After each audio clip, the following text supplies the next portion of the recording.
పిచ్చి, కోపం, ఆ పని మనిషి మీద కోపం, పిచ్చి, ఆ నరసింహాన్ని లొంగతీయాలన్న పిచ్చి. ఇప్పుడు ఆవేశపడి ఎవరినేం చేయగలవమ్మా? నా దగ్గర పనిచేస్తున్న ఆ పని మనిషి కుక్క నేను నరసింహాన్ని ప్రేమిస్తున్నానని తెలిసి కూడా ఏమీ తెలియని పిల్లిలా ఇక్కడే ఉండి ఆ పులిని వలేసి పట్టుకుందే. దాన్ని వదిలిపెట్టను. దాన్ని మాత్రమే కాదు, మన తండ్రి చావుకి కారణమైన నరసింహాన్ని వదిలిపెట్టను. అతన్ని దేవుళ్ళ చూసుకుంటుంది వాళ్ళమ్మ. ఆ పొగలు పట్టిన ముసల్దాన్ని కూడా వదిలిపెట్టను. జీవితం అంతా అనుక్షణం కుళ్ళి కుళ్ళి చచ్చిపోయేలా వాళ్ళతో సన్నిహితంగా ఉంటేనే వాళ్ళని చంపుతాను. వాడు ఊరందరి ముందు అమ్మాయి చేపట్టు తీసిపోయాడే, ఆ గడతలా దొక్కుతావు, సన్నిహితంగా ఎలా ఉంటావు? ఉంటాను, నేను ఉండగలను. ఈ నీలాంబరి తలుచుకుంటే ఖచ్చితంగా ఉంటుంది. అంతా నా తప్పేనమ్మా. వాడి చెల్లెల్ని నేను చేసుకోలేదని నా చెల్లెల మీద పగ సాధిస్తున్నాడు. కాదు, అంతకన్నా ముందే, నీ పెళ్లి కన్నా ముందే ఆ నరసింహ వసుధను ప్రేమించాడు. ఆ సరేనమ్మా, ఇప్పుడు నన్ను ఏం చెప్పమంటావు చెప్పు? మనుషులు పంప నరసింహాన్ని ఇక్కడ తీసుకురమ్మంటావా? నరసింహం ఏమన్నా బొమ్మ అనుకున్నావా తీసుకురావడానికి? అతను ఉక్కు మనిషి. నువ్వు అసలు అతను ఏమీ చేయలేవు. నీకు ఏది ఎప్పుడు ఎలా చేయాలో తెలీదు. నాకు వదిలే, నేను చూసుకుంటాను. వాళ్ళిద్దరికీ పెళ్లి జరగదు. నేను చచ్చినా జరగనివ్వను. ఆ రోజు నరసింహం మీద నాకున్న ప్రేమతో ఈ కాళ్ళకి గజ్జెలు కట్టాను. ఇవాళ అతని మీద ఉన్న పగ తీర్చుకోవాలని ఈ గజ్జెలు కట్టుకున్నాను. ఏ విధంగా నేను ప్రేమించే గజ్జెలు నా కాళ్ళకున్నాయో అదే విధంగా నేను ప్రేమించిన నరసింహాన్ని నా కాళ్ళ కింద అలగదొక్కుతాను. అతన్నే తలుచుకుంటూ కట్టిన ఈ గజ్జెలు అతన్ని లొంగదీయకుండా నేను తీయను. ఇలా చెప్తున్నా, ఇది నిజం. వద్దండి, మీరు నా కాళ్ళు పట్టుకుని. అయ్యయ్యో, ఏమిటి వద్దంటా? వసుంధరా, ఇక నుంచి నువ్వేనమ్మా ఇంటి యజమానురాలివి. మేము కూడా నిన్ను చూసే భయపడాలి. నా తల్లే. అనే అనే ఒక నిమిషం, ఇటు చూసావా వదిన ఎంత సిగ్గుపడుతోందో. పెళ్లికి ముందే ఇలా ఉందంటే తాళి కట్టిన తర్వాత ఇక అంతే. వదిన మొహం చూడ్డానికి నీకు 3 నెలలు పడుతుంది. ఆవిడ ముఖం బానే చూపిస్తుంది, మన వాడికే సిగ్గెక్కువ. బాబు, ఓసారి చూడరా. చూడమంటుంటే చూడమంటుంటే అటు చూడు.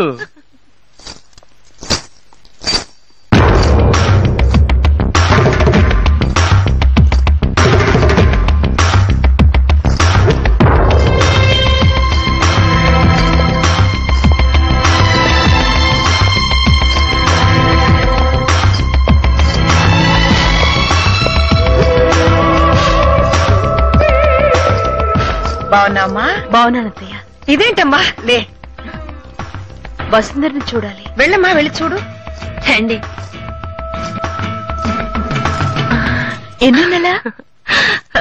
కొంచెం ఉండండి, కాఫీ తీసుకొస్తాను. జాగ్రత్త. కూర్చోండి,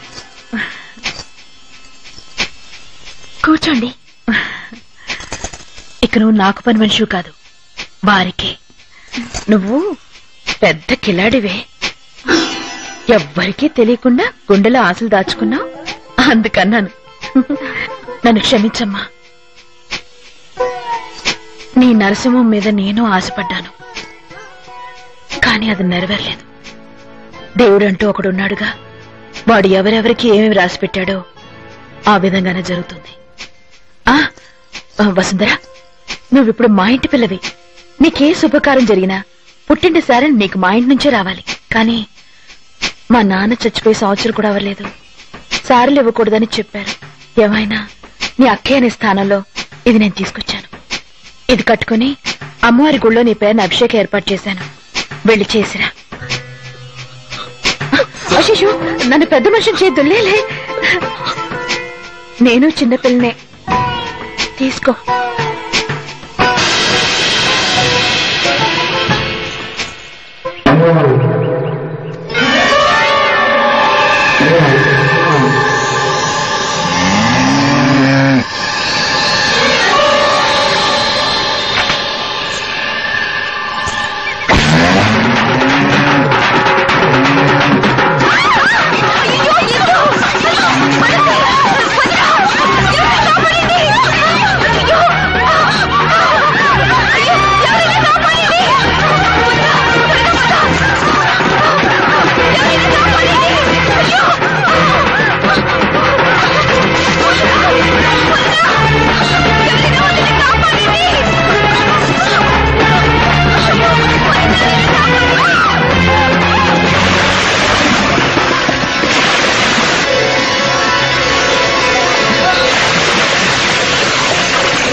చాలా టైం అవుతుంది. చీర నేనే కట్టుకుంటాను, మీరు బయటికి వెళ్ళండి. మేముంటే అడ్డవా? ఈ కథలే వద్దు, నేనే కట్టుకుంటాను. నువ్వు మాత్రం ఇక్కడే ఉన్నావేంటి? బయటికెళ్ళు.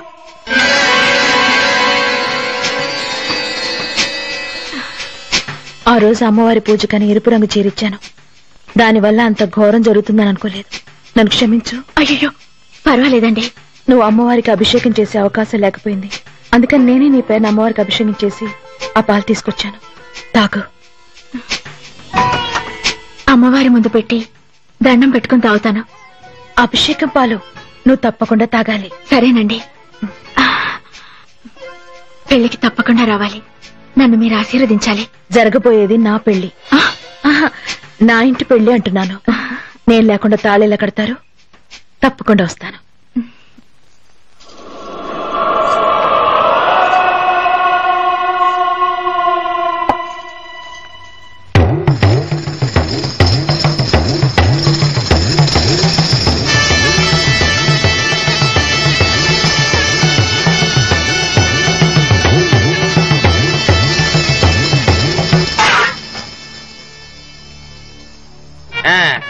అర్రే లక్షణంగా ఉన్నాడు. నేనేనా? నువ్వు కదా అవతల బా. సార్ కొంచెం తిరగండి. అర్రే మన వీరుడు ధీరుడు ఏంటంటే పాము పుట్లో చేయటారు, అది కాటలేదట. అక్కడికి వెళ్ళు. అవును, ఏం పాము ఎప్పుడు పట్టుకున్నావు? అయ్యో సరే సరే, టెన్షన్ పడదు. అమ్మాయి వస్తుంది, అమ్మాయి వస్తుంది.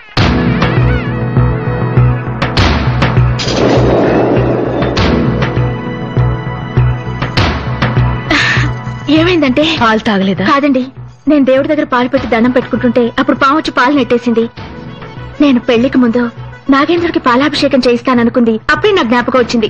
అందుకే వెంటనే గుడికి వెళ్లి 2 దిన టైం అయింది. ఒక్క నిమిషం.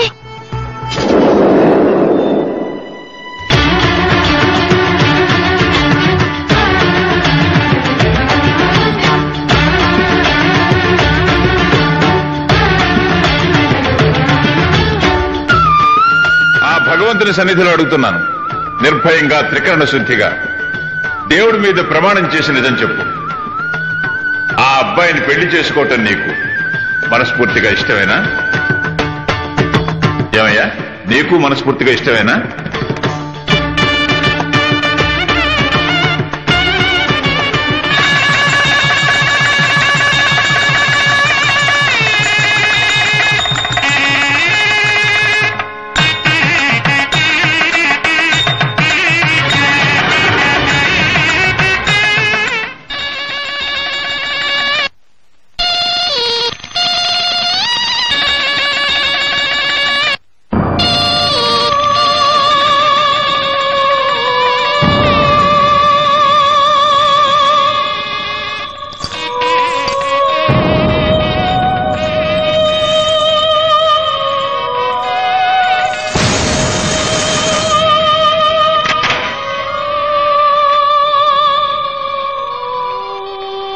జరిగిందే తలుచుకుంటూ కూర్చుంటే ఎలాగమ్మా? ఏమ్మా, జరిగిందంతా మర్చిపోతావనే కదా నేను ఇక్కడికి తీసుకొచ్చింది. ఎప్పుడు చూసినా నువ్వు అదే చూస్తుంటే ఎలా చెప్పు? నా తల్లి కదూ, భోంచేయపోతే ఆరోగ్యం పాడవుతుంది. ఈ కాస్త తినమ్మా. నీకేమన్నా పిచ్చి పట్టిందా? అవును, నిజంగా నాకు పిచ్చి పట్టింది. ఇక మీద నేను ఎవరి మొహం చూడదలుచుకోవట్లేదు. నేను మోసపోవడం మాత్రమే కాదు, పరుపోవడం మాత్రమే కాదు, అవమానపడడం మాత్రమే కాదు, నేను ఓడిపోయాను. ఒక పని మనిషి దగ్గర నేను ఓడిపోయాను. అతని మీద ఇంత ఆశ పెట్టుకున్నామని తెలుసుకోలేకపోయానమ్మా. ఎలాగైనా నరసింహాన్ని తీసుకొచ్చి నీకు అప్పగిస్తాను. ఒక పని మనిషి పడుకున్న చోట నేనా? నీకు ఇటువంటి నీచమైన ఆలోచన ఎలా వచ్చింది? నువ్వు నా కనువేనా? నువ్వు అసలు ఆలోచించి మాట్లాడుతున్నావా? అన్నిటికీ నువ్వే కారణం. నువ్వే నీ డబ్బు పిచ్చే కారణం. వెళ్ళండి, అందరూ వెళ్ళండి. ఇంకెప్పుడు ఎవరు నా కథ పడకండి. మా మళ్ళీ ఎవరైనా నాకు అడ్డుపడ్డారో నా మొహాన్ని నేను